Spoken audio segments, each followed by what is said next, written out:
We're joined by Carrie Sheffield, a senior writer for Opportunity Lives. Carrie, thanks so much for being with us. Thanks. Who do you think had the best night?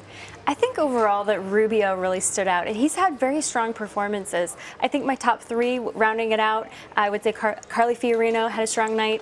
I think Ted Cruz had a strong night as well. So when you talk about Marco Rubio, he clashed a little bit with Rand Paul. Who do you think came out the winner during that? You know, I think Rubio really, came out the winner in terms of the exchange. He's really talented at sort of pivoting and moving the conversation to where he wants to go. And they were talking about foreign policy and spending, and Rand Paul was trying to say that, you know, if we have a huge military, that's not fiscally conservative. And, you know, the response from Rubio was, hey, you know what, we're actually doing this. We can't even talk about economic prosperity if we're not physically safe. Well, let's listen to that, because we actually have the sound when they went back and forth over spending. So let's listen to that and we'll get you to weigh in. Here's what we have. Is it conservative to have $1 trillion in transfer payments, a new welfare program that's a refundable tax credit?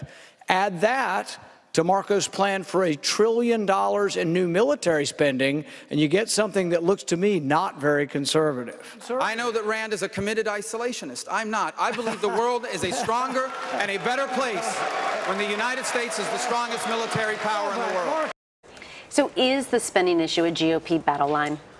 You know, it was such an interesting, this was a huge debate, and this is something that's been going on dating back to Dwight Eisenhower. You know, when he warned about the military-industrial complex, you know, he was a Republican.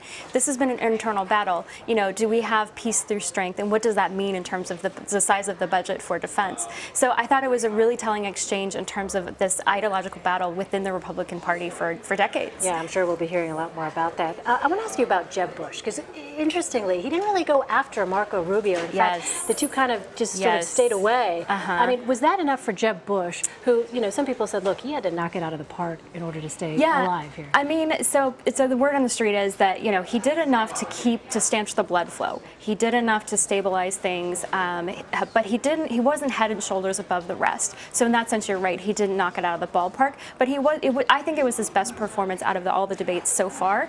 And you're right, he didn't go after Rubio, I think because in the previous debate, it was seen as a failed strategy. And as someone said, I think on Twitter or emailed to Mike Allen with Politico, you don't kick it. You don't want to get kicked by a meal twice. The first time is you learn your lesson. So now one of the issues early on in the debate, they talked about minimum wage, and most of the candidates agree that they don't want to raise it. Let's listen to that exchange for a second. We are a country that is being beaten on every front economically. Taxes too high, wages too high. We're not going to be able to compete against the world. I hate to say it, but we have to leave it the way it is. So do not raise the minimum wage. I would not raise the minimum. I would not raise it specifically because I'm interested in making sure that people are able to enter the job market and take advantage of opportunities. If I thought that raising the minimum wage was the best way to help people increase their pay, I would be all for it, but it isn't. In the 21st century, it's a disaster. When you balance the budget and you cut taxes, people get work. So how do you think voters will respond to that stance? Well, it's so interesting because everything they were saying, I'm a conservative, I agree with everything they were saying economically. But then when you look what happened last year, for example, in Arkansas, which is a very conservative state, they voted to increase their minimum wage. So it's very interesting. But I think what these candidates have the challenge to do is to find, okay, if you're not raising the minimum wage, what are you doing instead? And I think Rubio did well when he was talking about, well, this is my alternative, which is to do a tax credit for families and really focus on strengthening the family. And that's a better alternative to the minimum wage, because minimum wage is essentially a tax on labor versus a subsidy for families. And so he's starting to say, okay, we don't want this because it's a tax, but we do want to subsidize strong families.